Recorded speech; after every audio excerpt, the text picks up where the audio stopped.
අද අපි කතා කරමු වාහනයක පාවිච්චි වෙන EGR එක ගැන. ඉතින් මේ තියෙන EGR එක. EGR එකේ තේරුම තමයි exhaust gas recirculation කියන එක. ඉතින් මේ තියෙන්නේ Toyota Aqua එක EGR unit එක. ඉතින් මේකේ මූලික රාජකාරිය තමයි ඔයගොල්ලෝ දන්නවා exhaust gas එක. එහෙම නැත්නම් අපි කියන එළියට යන දුම යම්කිසි ප්‍රමාණයක් එන්ජින් එකට නැවත ලබා දෙන එක. ඉතින් මේක කන්ට්‍රෝල් කරලා තමයි දෙන්නේ. මේකේ මූලිකම රාජකාරිය තමයි පරිසර නිදහස් වෙන විශ්ව වායු නවමකරණ එක. ඉතින් EGR එක මූලිකම රාජකාරියක් තමයි අපි කතා කරන NOx එහෙම නැත්නම් නයිට්‍රජන් ඔක්සයිඩ් ප්‍රභේද ටික අඩු කරන එක. ඉතින් ඒක පාවිච්චි කරනකොට පරණ වාහන වල මේක සාමාන්‍ය විදිහට පාවිච්චි වුණා. මේක කන්ට්‍රෝල් වෙන එක එච්චර සාර්ථකව කන්ට්‍රෝල් වුන්නේ නැහැ. අපි චයිනීස් ඔය වාහන ගත්තොත් ගොඩක් ඒ වගේ මේ EGR එක කෙලින්ම බටයක් විදිහට ඉන්ලට් එකට දාලා තිබුණා. නමුත් අපි යුරෝපියන් ජපනීස් වගේ එහෙම නැත්නම් මේ අලුත් වාහන ගන්නකොට මේක ටෙක්නොලොජි ටිකක් වැඩි දියුණු වෙලා තියෙනවා. ඒ කියන්නේ EGR එකෙන් කරන්නේ මේ තියෙන්නේ EGR යුනිට් එකක්. මේකේ මේ පැත්තෙන් තමයි එක්සෝස්ට් එක. ඒ කියන්නේ මේක සම්බන්ධ වෙලා තියෙනවා එළියට යන දුම මේ පැත්තෙන් එනවා. ඇවිල්ලා මේක ඇතුලෙන් මෙහාට එනවා. ඊට මෙතන තියෙන්නේ පොඩි කූලර් එකක්. මේකට කූලින් ලයින් එකක් එනවා වෝටර් කූල් එකක්. මේ ලයින් එක ගිහිල්ලා මේක කූල් වෙනවා. ඒ කියන්නේ අර ඇතුළට එන එක්සෝස්ට් එක කූල් කරන එක තමයි මෙයාගේ රාජකාරිය. මේක කූලර් එකක්. හරිද? ඊළඟට මේ තමයි EGR වැල් එක.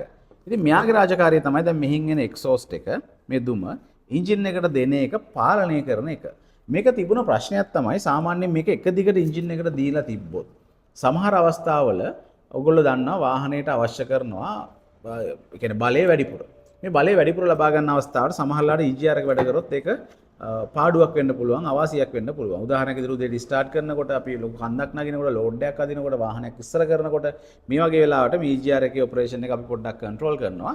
ඊට පස්සේ ක්‍රූසින් අවස්ථාව අපි සාමාන්‍ය නිදහසේ වාහනේ ඩ්‍රයිව් කරන් යනකොට අපිට පුළුවන් මේක උපරිම යුටිලයිස් කරන්න. ඉතින් ඒක නම් මෙයා මේ එන ලයින් එක එක්සෝස් ඉන්ලට් එකට යන එක නවත්තන්නත් ඕන අරින්නත් ඕන. මෙන්න මේකට පාවිච්චි කරා වැල් එකක්.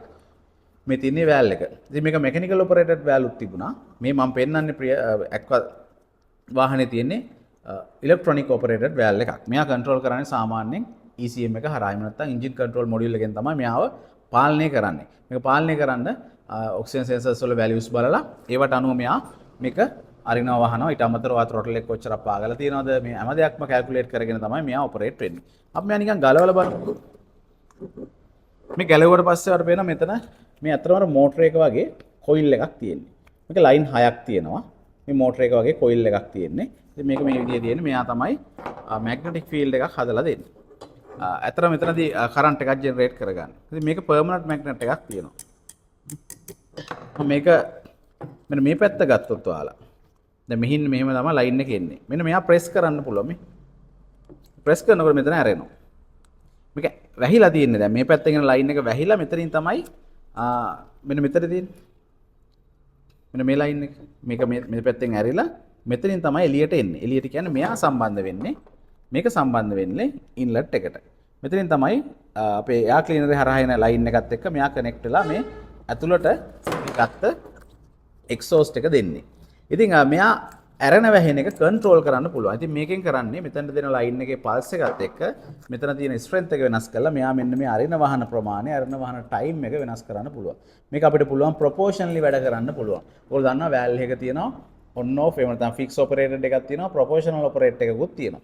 මෙයා ප්‍රොපෝෂනල් ඒ කියන්නේ මෙයා මෙතනින් දෙන ෆීඩ්බැක් එකට අනුව අඩු වැඩි වශයෙන් අරින්න වහන්න පුළුවන්. උදාහරණයක් විදිහට ගත්තොත් අපි ටැප් එකක් නම් ටැප් එක හිමීටත් පුළුවන් ටැප් එක ගොඩක් අරින්නත් පුළුවන්. අපි ස්විච් එකක් ගත්තොත් ලයිට් එක අපිට තියෙන on off අවස්ථා දෙක විතරයි.